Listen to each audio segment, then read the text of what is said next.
In the beginning of 1946, in the area currently known as the West Bank, a group of Bedouin teenagers tend their sheep and goats near the ancient settlement of Qumran. To pass the time, they toss around the stones they find strewn across the uneven desert terrain.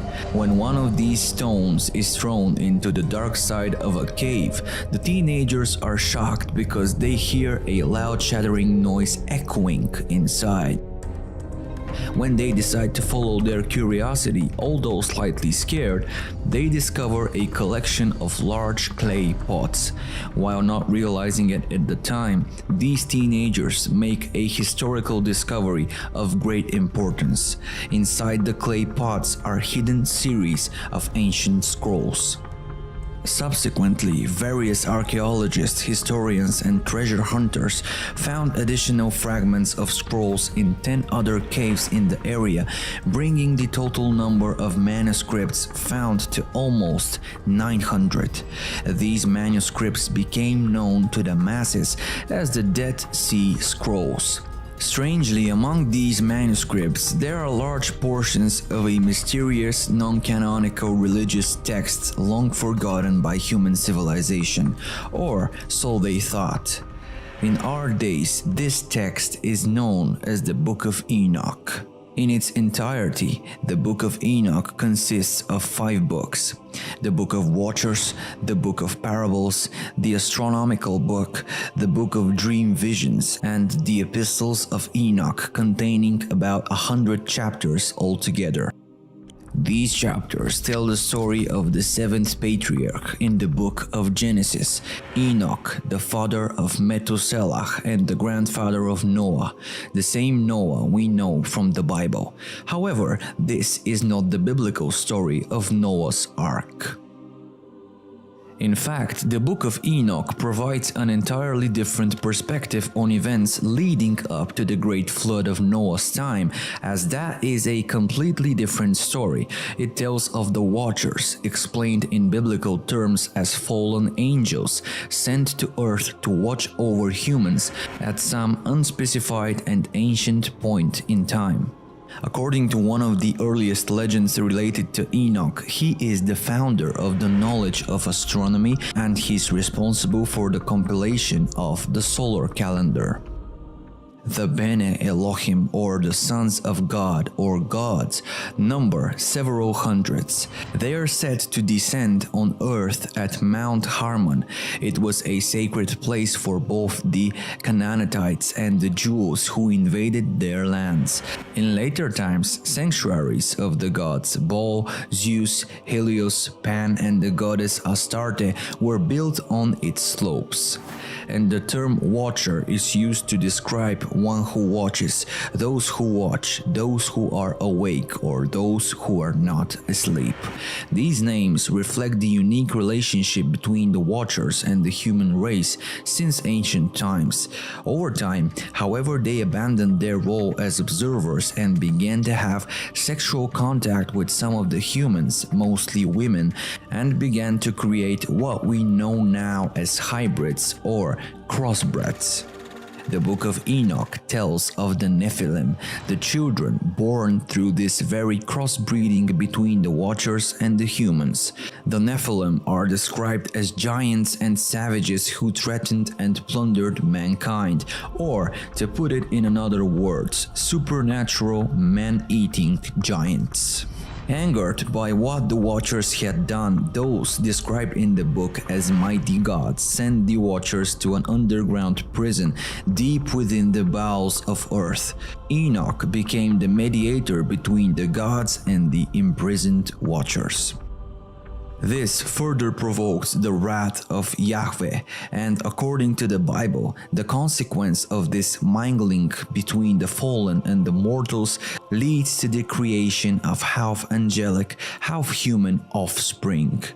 The book describes Enoch's journeys between heaven and earth in his role as mediator, how he flies with angels and sees the rivers and the mountains and the very ends of the earth from above. Despite Enoch's intervention, the gods decide that because of what the planet has become, it and all its inhabitants must be punished. Of course, the punishment is a great flood. This flood destroys the Nephilim and leaves the Watchers in their prison. Before that, however, Enoch has been taken to heaven in a chariot of fire. This is not the only place in the biblical canon in which the Nephilim appear. The Israelites visited a land inhabited by Nephilim who were so large that they made the Israelites look like locusts. Of course, many things in the Bible were seen in modern times as allegorical, and this is more of a philosophical myth than a historical record. But there is archaeological evidence for one particular great flood in Earth's history, which is mentioned in countless religions and cultural traditions around the world. Did creatures like the Nephilim really exist?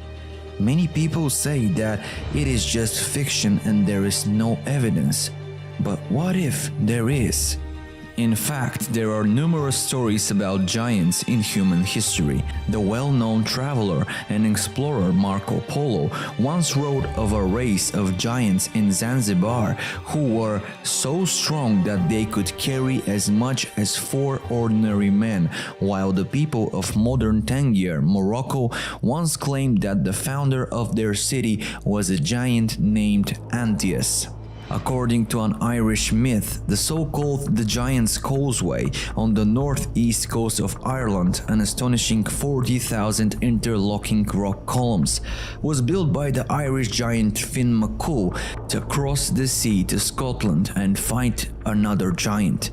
Apart from Norse legends, ancient Greek mythology is full of stories about giants. Perhaps if giants really existed, as records from countless cultures suggest, then the Book of Enoch begins to look less and less metaphorical and allegorical, less like a fantasy myth and more like a manuscript based on actual history.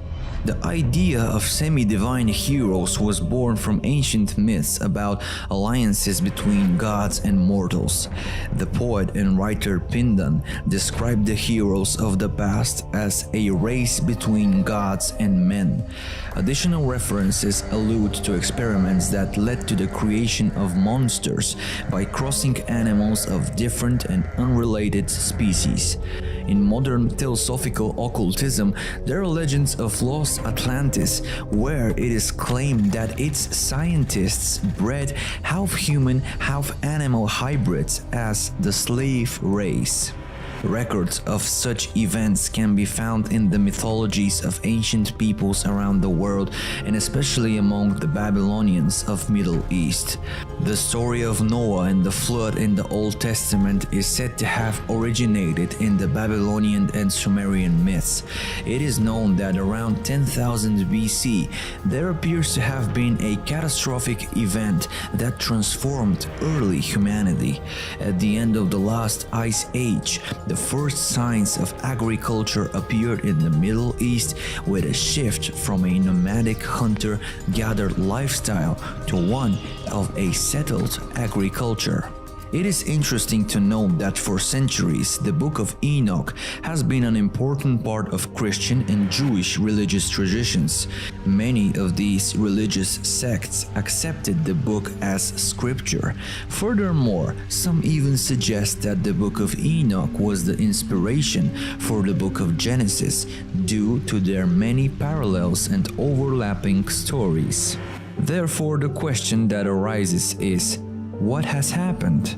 Why the Book of Enoch is not part of the Bible? And why does this question sound so unimportant nowadays? In an attempt to answer this question, we will go back to the early centuries after the physical death of Christ, far from the 39 canons of the Old Testament and the 27 New Testament books that we today know as the Bible.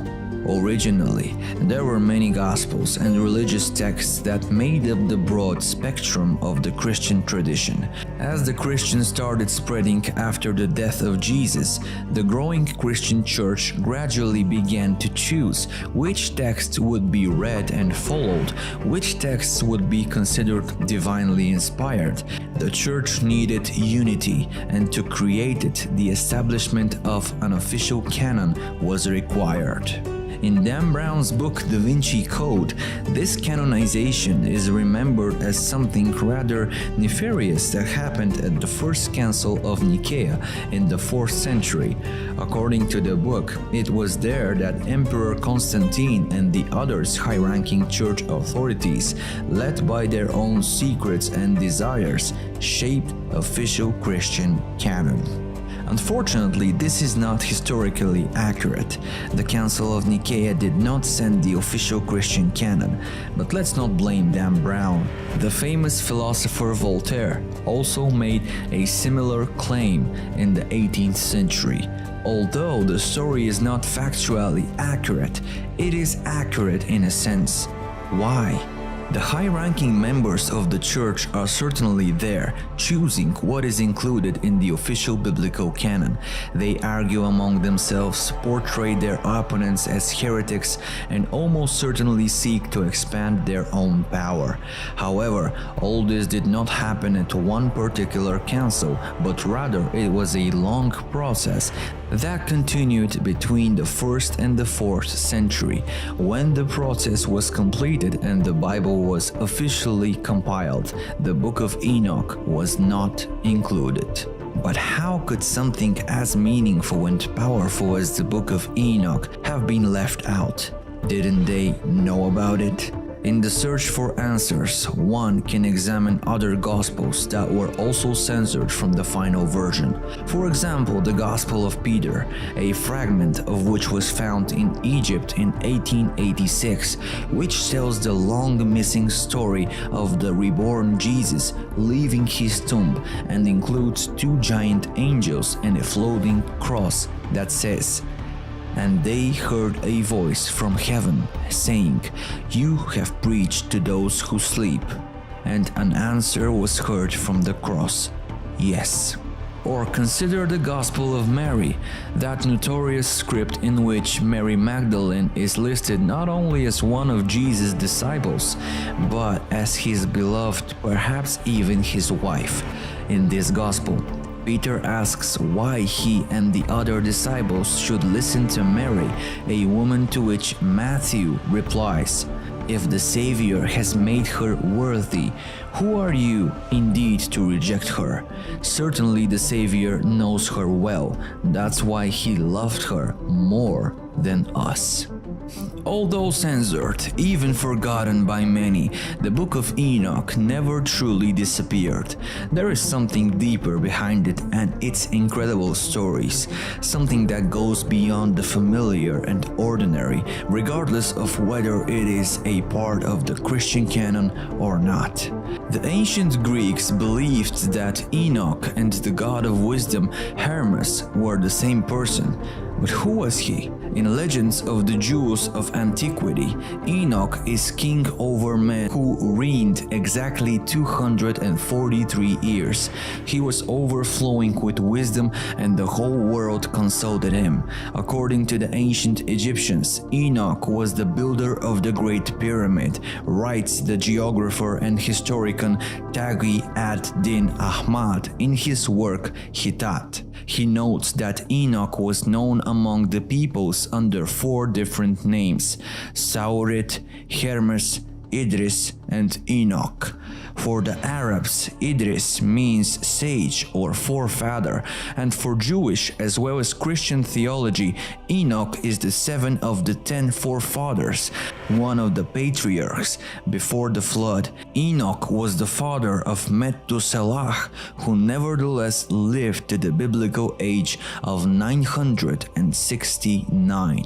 In the Old Testament, in the book of Genesis, Enoch is mentioned with as many as 5 sentences.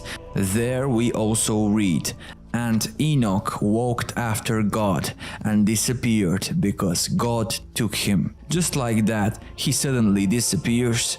In Hebrew, the name Enoch means initiated, enlightened, knower, and this initiate does just that. He makes sure that his knowledge does not disappear without a trace. The examples could go on, and so it is fair to ask why Enoch, regardless of his name, continues to appear in the traditions of almost all ancient civilizations. The answer may be found much further back than the Greeks, the Egyptians, or even the Babylonians, perhaps even beyond the time of ancient Sumer. According to Sumerian texts, the earth was visited by a group of supernatural beings sometime in the distant past. These visitors are described in Sumerian tradition in a way that is eerily similar to the descriptions of the Watchers in the Book of Enoch. Instead of Watchers, however, the Sumerians called these beings Anunnaki, which literally means those who came from heavens. They were perceived as gods to the Sumerians, and according to modern thinkers such as Zechariah Sitchin and Erin von Däniken, they are an ancient race of extraterrestrial beings who came to Earth. Interestingly, the Sumerian texts tell stories of the Anunnaki who, like the Watchers, began to interbreed with human beings. In this process, a hybrid race with entirely new species, known as the Nephilim, was created. Like the gods of the Book of Enoch, the Anunnaki were angered by the state of the earth and caused a great flood. Same story told in a slightly different way. As you well remember and know, it is not the form that matters, but the content. Perhaps maybe this is the only way we can read the true codes of our reality. Could it be that the Book of Enoch, as well as other related traditions, are simply retelling the older Sumerian story of the Anunnaki? Or simply over time, the same story has been wrapped and reshaped all the way to the present?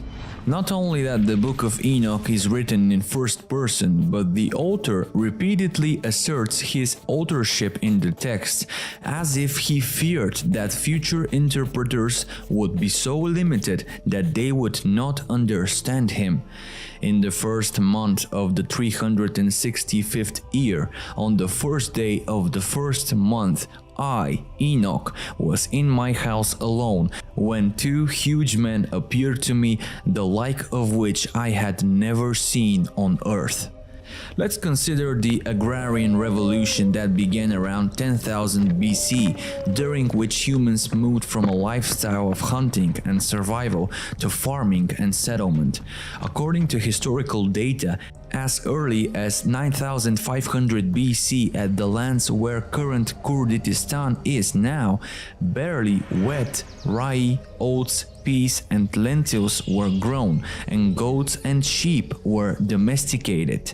Interestingly, the Kurdish people claim to be descendants of the children of the jinn, or the children of the spirits. Is this an ancient cultural reference to the interbreeding between the Anunnaki and human women? The ancient Near East is also known as the cradle of civilization, and the earliest city-states were found in the Mesopotamia region. The region's early indigenous inhabitants, the Sumerians and the Akkadians, developed the first written language, studied astronomy, and created libraries. The Babylonians and Assyrians followed them.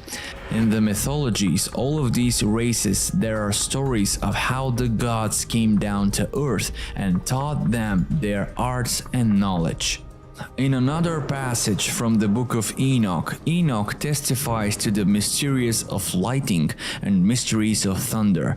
Some suggest that this chapter is intended to illuminate the mysteries of energy and electricity. When we hear energy and electricity, we cannot help but mention Nikola Tesla, who, let's not forget, said the following: "If you want to find the secrets of the universe, think in terms of energy, frequency, and vibration." It may sound ridiculous or hard to believe that such mind-blowing stories as those of the Watchers, the Anunnaki, and the Nephilim giants have been forgotten. The Sumerians ignored or even deleted deliberately from the pantheon of ancient civilizations.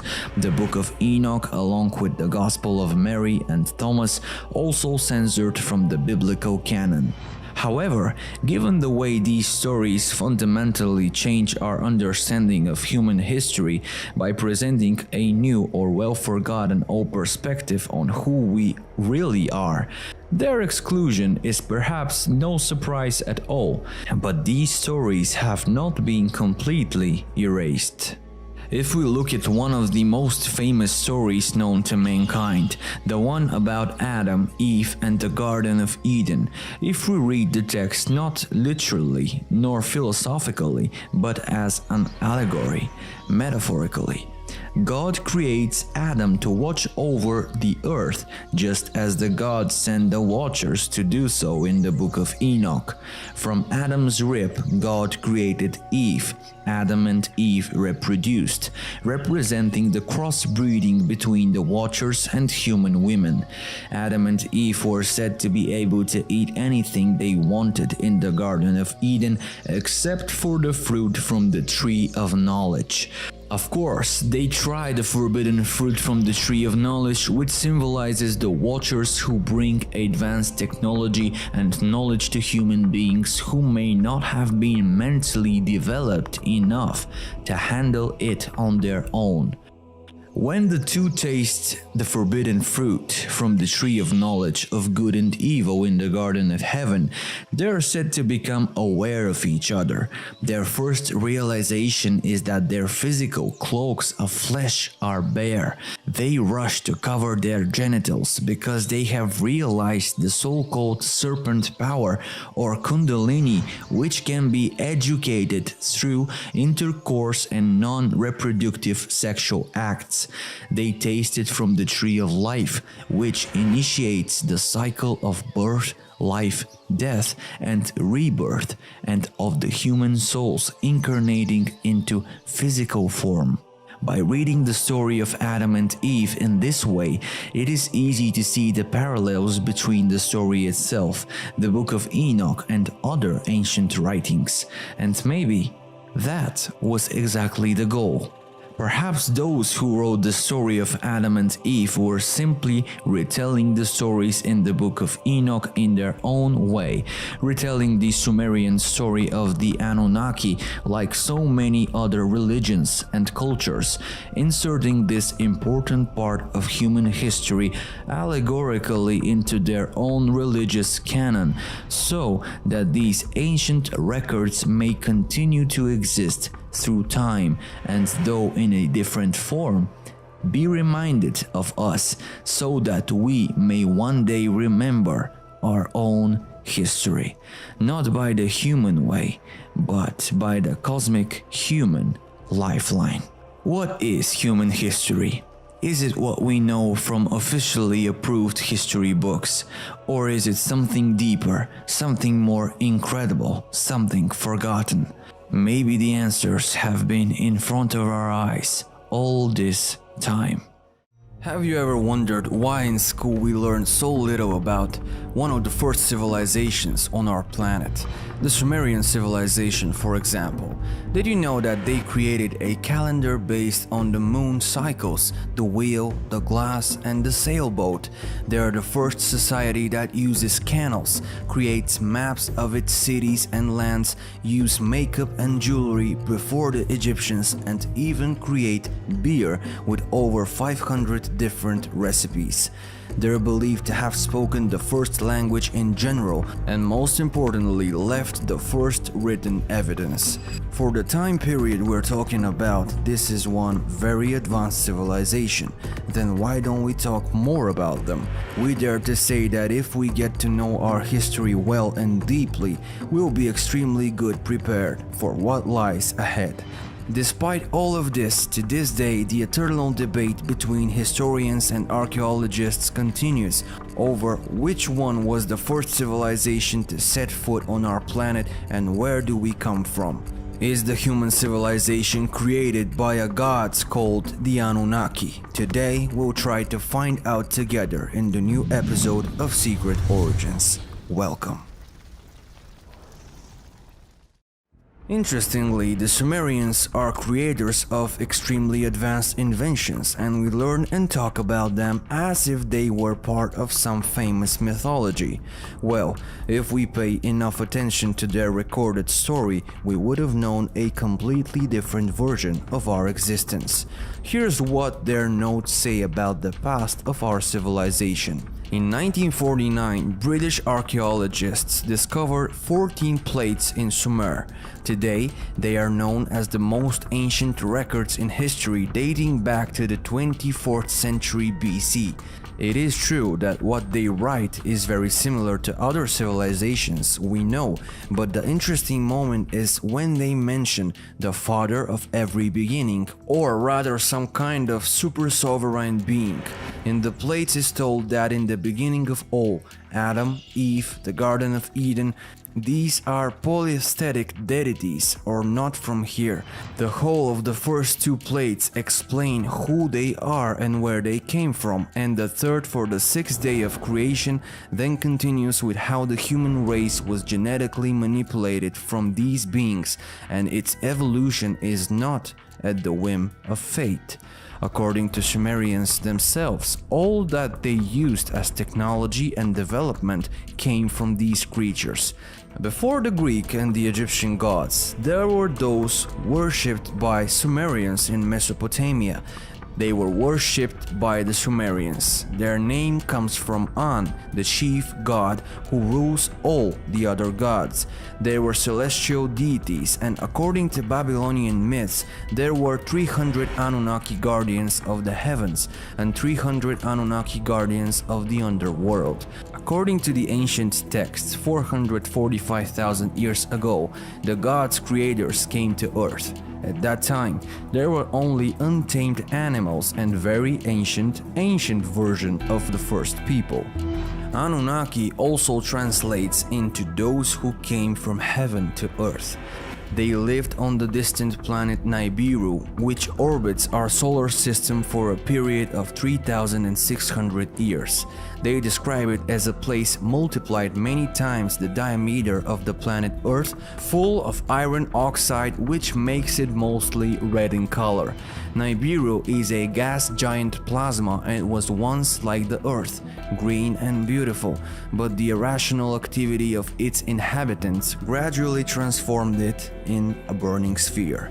Translated, its name means the point of intersection for something like a door. It is supposed that it's an artificial asteroid that has been used as a vehicle and was probably carved from the inside like a comet or an asteroid. According to the plates, Nibiru's atmosphere began to deteriorate and the atmosphere was no longer suitable for any conditions for living. To restore it, they needed a very valuable resource, gold. And here are a few interesting facts in this regard. It is proven that nanoparticles, for example, gold can repair and restore the ozone layer. Practically, it becomes like a radiation shield, which explains why NASA uses gold foil in their space stations. In 2008, in a cave in the Iraqi desert, a tomb was discovered, intact, worthy of a true king, full of all kinds of gold treasures, and in the middle was found a black stone sarcophagus with Sumerian inscriptions. When the sarcophagus was opened, scientists have come across a 3-meter giant with long fading signs of life, adorned with a huge amount of gold jewelry. Interesting moment is that the mummy looked as if it had fallen asleep 2 hours ago, and of course it's believed that this is one of these so-called gods, Anunnaki. Scholars find profound similarities between the myths of the Anunnaki and the Nephilim. In 1971, Edward Lipinski published a scientific analysis of several ancient texts, including an Old Babylonian version of the Epic of Gilgamesh. They all contain important details, revealing the real location of the sanctuary of the Anunnaki in the sense of the ancient Eastern thought and cosmology. What Lipinski finds that is actually the Old Babylonian version of the Epic Gilgamesh identifies Mount Hermon in Lebanon as the dwelling of the Anunnaki. He underlines 12 to 21 of the Old Babylonian Gilgamesh, which narrate the destruction of Humbaba, guardian of the proclamation of the gods. After Gilgamesh and his companion Enkidu penetrated the forest and opened the sacred sanctuary and abode of the Anunnaki. In later mythologies, of course, we have different locations for the Anunnaki home. Lipinski explains that the oldest texts of Mesopotamia and the Near Eastern Canaan point to the cedar forest in the mountain Hermon. Traces of older culture can be found mentioning the mountain was the abode of the gods and whose access to it was hidden by the cedar forest, whose guardian is Humbaba. The mountain was, in our opinion, anti-Lebanon, Hermon. Therefore, the southern part of anti-Lebanon is probably the mountain where the Anunnaki lived, according to the ancient Babylonian version of the Epic of Gilgamesh. Thus, Mountain Hermon was supposed to be the home of the gods. Lipinski also points out that the mountain was very important. He says it is a cosmic mountain that connects heaven and earth. The same concept is hidden in an episode from the Book of Enoch, in which the sons of God, the heavenly beings, gather on the top of Mount Hermon because this is the mountain of the gods. Hermon Peak is located at the southern end of the anti-Lebanon mountain chain, crossing the borders of Syria and Lebanon. The highest peak of Hermon reaches 2,832 meters, and the area abounds in ancient altars and sanctuaries. Interestingly, some of them were used in the time of Constantine the Great. When the Anunnaki arrived, they could live for thousands of years, as they set up gold mining station called Eriduk, Earth Station 1 in the Persian Gulf, under the leadership of Enki. The curious thing is that they were not alone, and they did take someone, another race. They called them Igigi, who worked like slaves and mined gold for the Anunnaki. And these stories coincident with the Babylonian plates from the 18th century BC. When the humanoid gods carried the loads and the burden, the gods' output was great. The great Anunnaki made Igigi do all the work. After a long time, centuries of work, Igigi decides to oppose their masters, thinking they have any chance at all to oppose them. Guess what? They're brutally mistaken. The defeat destroys almost the whole race, and this leaves the Anunnaki with no workforce. Thinking of new options, the master of all Anu orders his son Enki to create a genetically new race of slaves that is intelligent enough to cope with technological work, but at the same time to obey the Anunnaki. A ton of experiments eventually led to a successful result: hybrid between caveman Homo erectus and the Anunnaki themselves. The hybrid we know very well today, known as Homo sapiens. The plates describe the first such hybrid or man as Adamu. In Hebrew, Adamu means human. Anunnaki continued their work by placing Homo sapiens in the mines of Mesopotamia. The Semitic word avod literally means working for someone or something. According to these ancient texts, the Anunnaki, who we know have lived for thousands of years, are even quite taller than Homo sapiens, practically straight giants. Because the meaning of their existence was to serve the Anunnaki, they in return learned many social and technological skills. Since Homo sapiens reduced, it was necessary that they could reproduce, which later led to overpopulation, and most of those who had been evicted from their homes began to tell the story of the Garden of Eden and that they were ousted from heaven on earth. As time goes on, our civilization becomes more and more intelligent, and some of the Anunnaki were in contact with the people. The result of these love interactions were called Nephilims. According to the Bible, the Nephilims, the fallen ones, were the offspring of sexual relations between sons of God and human daughters. One of the most mentioned ancient texts that describe the Nephilim is the Book of Enoch, which is believed to have been written by the patriarch Enoch, son of Jared, father of Methuselah. Today, this book is considered an apocryphal text and it's rejected by most Christian churches, but it hasn't been always like this. Many of the early church fathers, such as Athenagoras, Clement of Alexandria, Irenaeus, and Tertullian, have taken parts of this book. Fragments of it in Aramaic were found among the Dead Sea Scrolls. Judah, in his own gospel, quotes the Book of Enoch. It is believed that the New Testament has at least several hundred references from its records. The plates say that all this enraged the Anunnaki leader Enlil, who is the brother of Enki, and he wanted to ensure that no one would ever reach to the strength and potential to rule Nibiru, but that was beyond his control. The human civilization had grown so much that forced nature to intervene to maintain balance. During one of these cycles, at 3600 BC, Nibiru's orbit created catharsis or devastation on the Sun and Earth. Nibiru is called the Destroyer in the Colburn Bible, which is a collection of ancient texts hidden for centuries. It is believed to have been written by various authors. The descriptions sound more scientific than a myth. For example, inside it says that the cause of the global flood was a comet strike and more. People forgot the days of the destroyer. Only the wise know where he went and that he'll return at a certain time. The destroyer, its bright color and the ferocious and ever-changing appearance, a cruel body of flames. The plates describe exactly one catastrophic event that happened when Nibiru approached the planet Earth. First, black spots appeared on the surface of the Sun, the magnetic field on Earth became much weaker and the ice began to melt. This event, of course, we know today as the Great Flood. For many days before the Great Flood, the Earth suffered as if it was in great pain. Many nights before the disaster, in the heavens Nibiru was seen as a shining star. Apparently the ruler knew about this cycle and what would happen. That's why he leaves the planet Earth, seeing the opportunity to erase the unworthy, according to him, of course.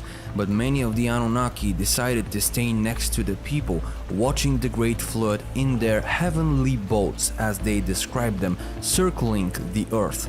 At this time, the great glaciers of the South Pole are melting and falling into the ocean. This forms a multitude tsunamis from the north to the gold mines in Africa.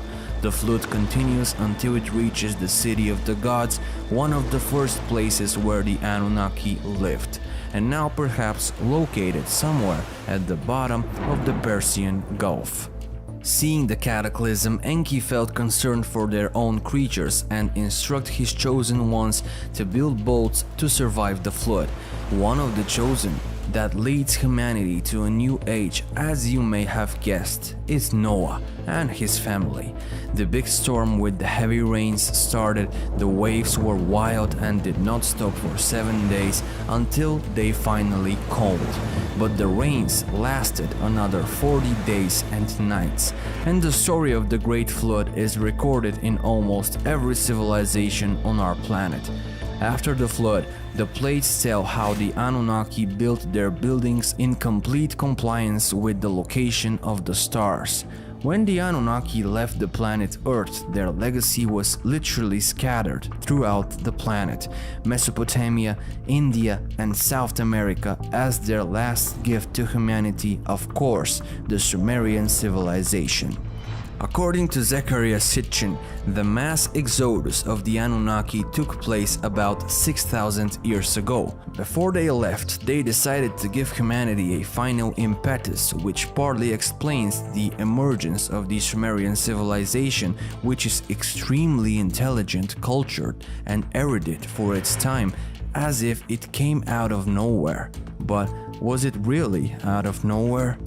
The Anunnaki taught the Sumerians their way of life and created royal dynasties. The king acted as their messenger on Earth and had the task to rule his people. This chosen bloodline was additionally enhanced by the genes of the Anunnaki, and they were trained in medicine, mathematics, astronomy, and technology development. This theory, of course, has been met with great skepticism by science, and in support of his theory, Sitchin relies on several ancient manuscripts and discoveries. The Babylonian epic of creation Enuma Elish tells how our solar system was formed.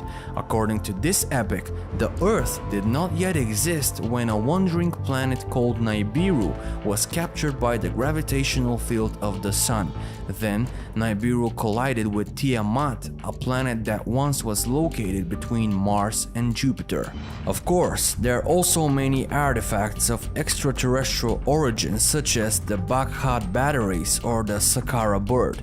According to Sitchin, these artifacts are due to a very ancient and very advanced civilization. We also have the proof of the gold processing of the Anunnaki discovered in Mount Hare by Flinders Petrie in 1889. Archaeological excavations in the ancient Mesopotamian city of Nineveh have revealed 400 intact clay tablets from the Ashurbanipal library. These tablets describe in details the activities of the Anunnaki. The tablets show the location of genetic laboratories of the Anunnaki in Central and East Africa, the location of these labs and the time they have functioned amazingly aligns with the views of modern science about the origin of the first modern people. And even more interesting is that in these areas they have discovered gold mines more than 100,000 years old. One of the tablets depicts the solar system just as we know it today. But how is it possible to have had knowledge of objects so far from our land, given that they have just discovered agriculture and the wheel, for example? The tablet dates back 5,000 years before we realized that the planets move around the sun. And when we talk about the first telescope, we know that in 1608, the glasses manufacturer Hans Lippershey requests the first patent in the Netherlands for an instrument that sees far. Although he may not be the first man to ever build something like a telescope, he is considered the inventor of the telescope because he was the first to apply for a patent. Lippershey's device and others such as Jake Metlos's device could zoom objects only about 3 times. It took the efforts of the famous Italian scientist Galileo Galilei, who built a better telescope and used it, of course, to study the stars. Galileo learned about the new device in 1609, and without seeing it, he created his version. But how so without any means they knew with accuracy the layout of the solar system and the stars? The Anunnaki passed on their knowledge to the Sumerians and created monarchs. The kings ruled as their representatives on earth and respected, noticed. It is believed that the royal bloodlines were genetically made by the Anunnaki, and some speculate that exactly they successfully have managed to control humanity precisely through these chosen blood connections for millennia. Others claim that when the planet Nibiru approaches Earth again, they will return to continue their reign. And that would pretty well explain the well-kept secrets around the history of the entire Sumerian civilization. European folklore is rich with stories of giants fighting and building monumental stone structures. Legends of giants can be found in all cultures and eras. It is crucial to re-examine the evidence with an open mind. The mainstream academic community claims that giants, cyclops, and other similar creatures are mere myths and that bones believed to be giants' bones are actually those of prehistoric animals. This is the commonly accepted stance when discussing ancient giants, but it appears there may be more to the story than many are willing to acknowledge. We will first take a look at the Bible and see if it tells us anything about giants.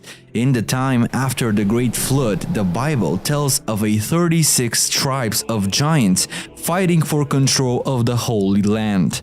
These giant tribes were the descendants of the Nephilim, beings created from a cross between the fallen angels, also described in the book of Enoch as the Watchers, and human women.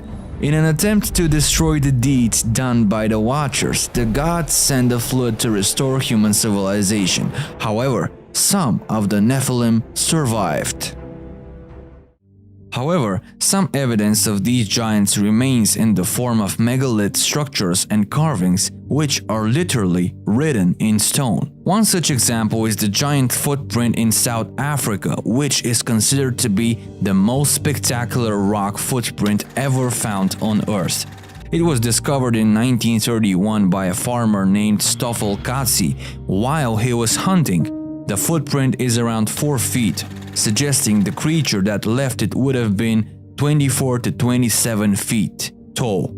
The locals referred to it as the God footprint or Goliath's footprint, and there are stories of ancient giants throughout the region. Skeptics argue that the giant footprint was formed by natural erosion, but Professor Peter Wagner of the University of Port Elizabeth in South Africa suggests that it's more likely that little green men arrived from space than it was created by natural erosion. Based on the accounts and discoveries listed, it is possible that giants may have existed in the past.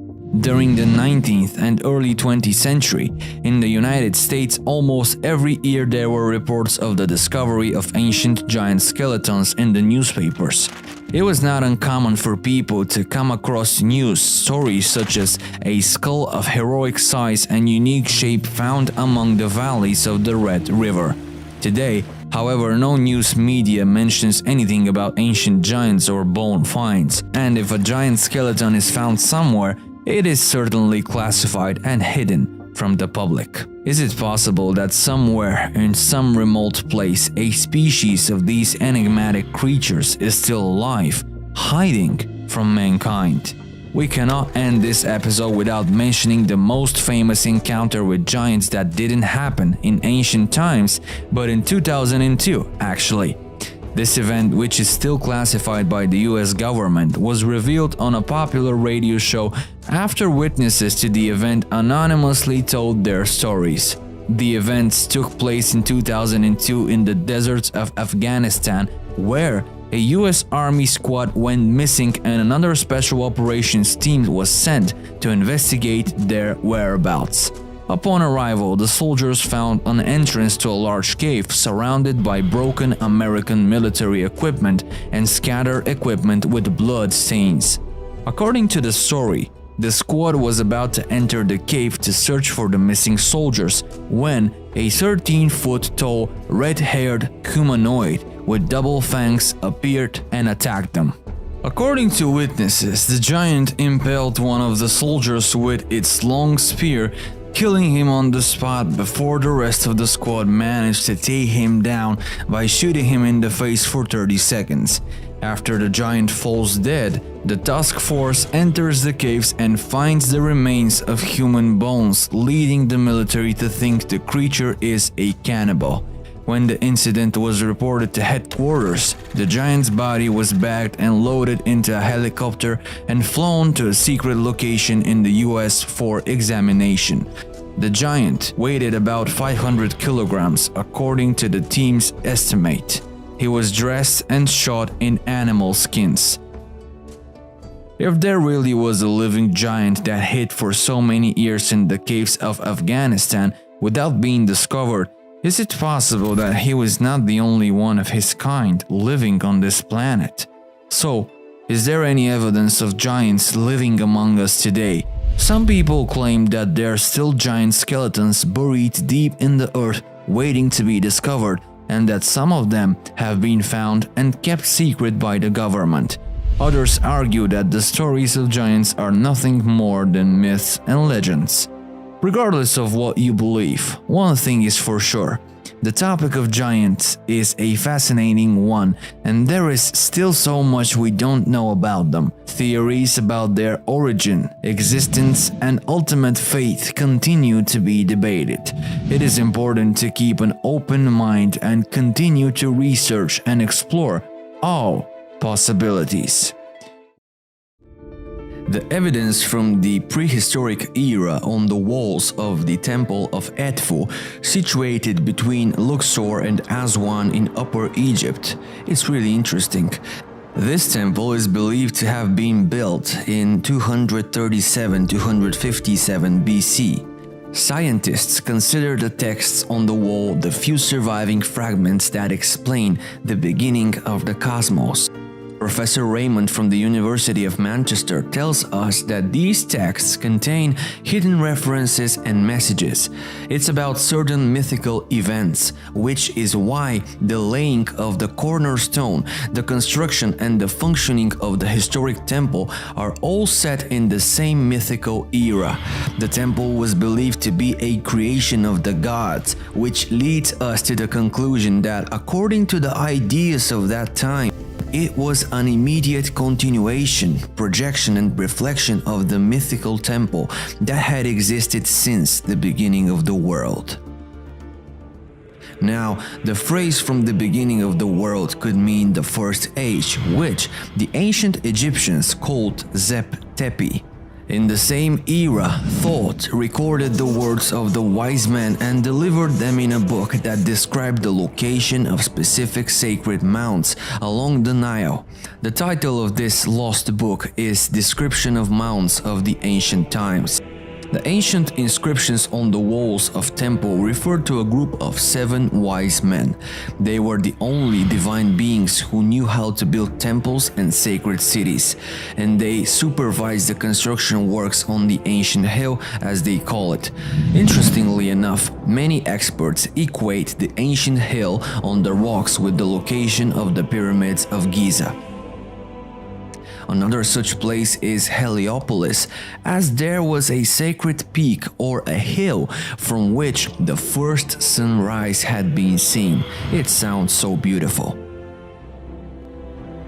Thoth himself participated in the activity of wise men, and together they are believed to have built the first mythical temples of ancient times, including the Egyptian pyramids, as Thoth himself recounts in his emerald tablets. Modern archaeologists have little information about the 7 and their identity, having concluded only that they are 7 in number and have an important role in the theory of the origin of the world's first sacred sites. Another interesting thing are the depictions of the flood, described as primordial waves from which the prehistoric hill rises. The first thing that comes to mind is the legend of Noah, but the 7 wise men appear also in other legends, which raises the question, did they really exist, or are they a fragment of someone's imagination? For example, there is scientific literature about the origin of the 7 sages, who after a natural calamity appear as heralds of knowledge. But all over the world there are extremely detailed legends, which is a paradox.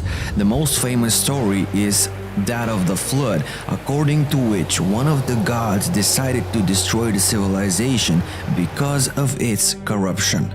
Moses left us one of the stories of what happened in the first book of the Old Testament. As in other legends, each time there is a chosen one, in this case a man, a couple or a few people who need to survive are warned of the impending disaster. If, however, we remove the mythical embellishments, what's left is a historical work that offers an explanation of the development of humanity's past. But the story of Noah, who laid the foundations for a better humanity by defeating the flood, cannot be precisely dated, so it's difficult to assign it to a specific historical time. Also, since 1872, discoveries have been made that suggest that the biblical account of the flood is borrowed from older sources, such as those from the archaic deity Aya, and therefore is essentially of Egyptian origin. It is closely related to Min and Set. In fact, in 1849, the British archaeologist Sir Austin Layard and his assistant Harmust Rassan discovered several brick-covered mounds at Huyunjiu, which prompted them executive further. In September the same year, the two discovered almost 25,000 clay tablets covered with cuneiform inscriptions. The clay tablets contain spiritual and scientific works on philosophy, astronomy, and mathematics. They also accounted a number of ancestors of the kings who ruled the country before and those who ruled after a great flood disaster. And these tablets contained Mesopotamia's greatest work, the Epic of Gilgamesh. This is the legend of Gilgamesh, the Sumerian hero, who was 2/3 a god and 1/3 man and claimed he was immortal like the gods. If you haven't watched our episode about the Anunnaki, watch it so that you can make a link to the demigods. German Assyriologist Professor Theodor Quasman of the University of Cologne was able to find the first line of this work. He found them in the basement of the British Museum in London, and the clay tablet read, "Gilgamesh, who saw the wellspring, the foundations of the land, who knew the world's ways, was wise in all things." The Epic of Gilgamesh was engraved in the form of a poem on 12 clay tablets. It only managed to survive because the newly arrived conquerors of Mesopotamia did not consider cuneiform a writing. The quatrains, 200 in number, contain striking similarities to the Bible, only they were written several millennia before it. The archaeologists who made this discovery didn't realize how sensational it was and wrapped it badly before they shipped it to Britain for translation. Therefore, due to the incompetent treatment, many of the tiles were damaged and could no longer be read. It was only thanks to the work of George Smith, a previously unknown young employee of the British Museum in London, that the historical significance of these ancient legends became clear. At that time, however, no one in the so-called scholarly world knew that there was a Babylonian Assyrian literature that deserved to be ranked alongside the great achievements of later writers.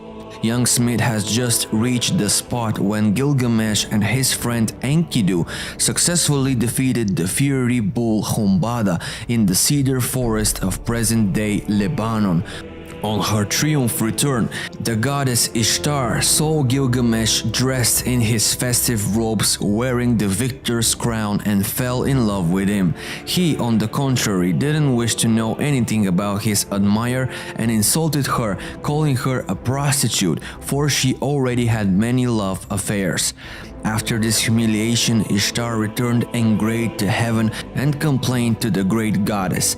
Then she demanded from her father Anu the death of Gilgamesh. In response, Anu created a bull of heaven on earth, whom 100 warriors could not tame, but Gilgamesh stood the test and was victorious again with the help of his friend Enkidu. Ishtar, who watched the fight from heaven, cursed Gilgamesh and Enkidu. On the night that followed, Enkidu saw in a dream the council of the gods condemning him because he had aided Gilgamesh in the destruction of Humbaba. The sentence was immediately carried out, and Enkidu died that very night from an incurable disease. Gilgamesh mourned for his friend, but at the thought that he too was about to die, he shuddered with fear, and then he remembered a distant relative to whom the gods had granted immortality. Gilgamesh set out in search of Utnapishtim. But just when everything was about to become clear, the story ended. Smith found out that this was just one part of the inscriptions, and the story of the immortal Utnapishtim was present only partially. The clay tablets with the continuation of this epic were hidden somewhere in the chambers of the palace of Nineveh. In fact, Smith was excited to discover almost the moment in the story when Utnapishtim told Gilgamesh about the time before the Great Flood. Of course, what he had read so far of the Epic of Gilgamesh kept bugging him. Smith was discouraged because he wanted to go to Nineveh at all costs to continue his research. But that cost a lot of money, and for a simple employee like him, it was very difficult to secure funding. Besides, who would agree to help find the clay tablets that might contain evidence that the Bible doesn't offer the oldest information, and even more, it's not the only source. However, a London benefactor invested about 1,000 genuis, about 40,000 euros in George Smith's venture and challenge. It was the London's Daily Telegraph, which showed risk-prone interest in the young's research reports, making our access to ancient knowledge possible. On December 3, 1872, George Smith announced his discovery to an astonishment audience of the London Society of Biblical Archaeology. Even if the ladies and gentlemen were not particularly delighted with the discovery and even maligned Smith, they couldn't distract the enthusiastic explorer from his enterprise. Consequently, the research team set out for Nineveh in early 1873. Immediately upon arrival, Smith began excavation. His will was extraordinary, and in a huge pile of rubble, George Smith found 384 pieces of clay tablets, including the missing parts of the story of Utnapishtim. And the tiles tell us, long before the flood of the Euphrates River, there was a city of Shuruppak when the gods decided to flood the land. The god Ea, who participated in the council of the gods, chose to be a guardian of the man Utnapishtim and decided to warn him of the impending disaster. Man of Shuruppak, give up your wealth and build a ship to save your life. Take all kinds of seeds with you on the ship. The measures by which you shall build are well calculated. That confirmed Smith's assumption that the man was experiencing the same thing as Noah from the Bible. The Mesopotamian legends were more detailed and contained considerably more additional information than the Old Testament. Later in that story, Gilgamesh did find his relative Utnapishtim and asked him how he too could achieve the immortality of the gods. Tell me, how did you gain access to the gods' council, and how did you gain eternal life?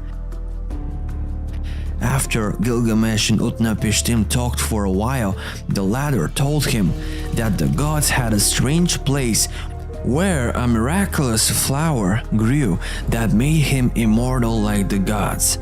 I'll let Gilgamesh know what's hidden. I will tell you a secret of the gods. There is a plant there. You can prick on it like on a thorn. The two of them set out on their way to the eastern sea to get the flower.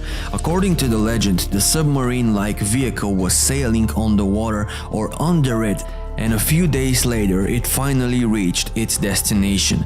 Perhaps the travelers were using a submarine because in the legend Utnapishtim pointed out the plant's location on the seabed and then showed Gilgamesh a type of plant and explained its property.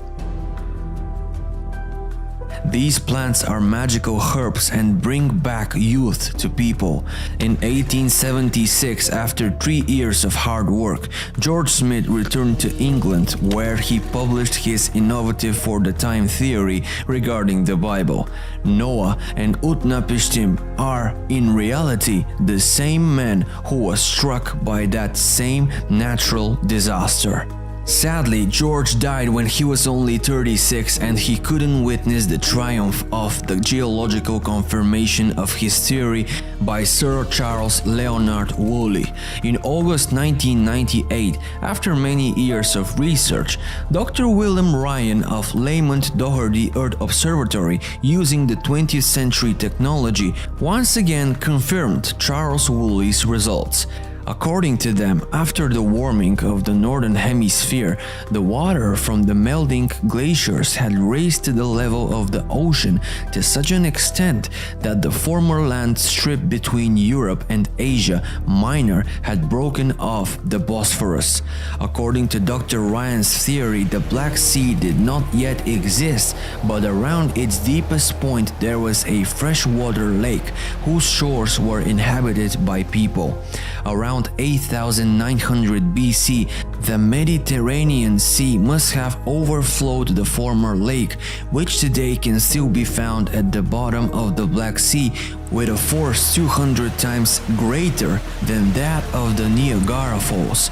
For 2 years, about 16 cubic kilometers of seawater kept flowing into the Black Sea every day, so that the sea level was rising about 15 centimeters a day. In that flood-like disaster, the lake expanded by 2 kilometers in 1 day. Dr. Ryan concludes, out of this hell could have arisen the biblical flood. Also, on September 28, 1999, the discoverer of Titanic, James Ballard, stated that he only wanted to penetrate to a depth of 140 meters to find on the seabed some well-preserved ships from biblical times. In the summer of 2000, the explorer did indeed succeed in discovering the remains of ancient buildings in the vicinity of the northern Turkish town of Sinop. There once lived people who must have left their dwellings fleeing for their lives. Interestingly, with all these facts, we'd better consider that neither the Old Testament nor the cuneiforms are telling us about a natural disaster, but about a punishment controlled by the gods. Furthermore, the texts are talking about a worldwide flood and not just localized to a particular area. Maybe the real cause of the worldwide catastrophe actually came from heaven. Furthermore, there are more than 300 flood legends in the world, which always refer to the Great Deluge, as well as to chosen one appointed by the gods and to the building of a corresponding ark. The inscriptions on the walls of the temple of Edfu tell us that the 7 wise men came from a small island that was destroyed by the Great Flood. Besides, all the inscriptions at Edfu say that they came from an island, the homeland of the first people, and the island was destroyed by a flood. Most of the inhabitants drowned and the few survivors settled in Egypt, becoming the builder gods who worked in primeval times. What do you think about the biblical story of Noah? Is the Bible really accurate? Or there is a more mysterious story behind all of this that can reveal finally the true history of human civilization?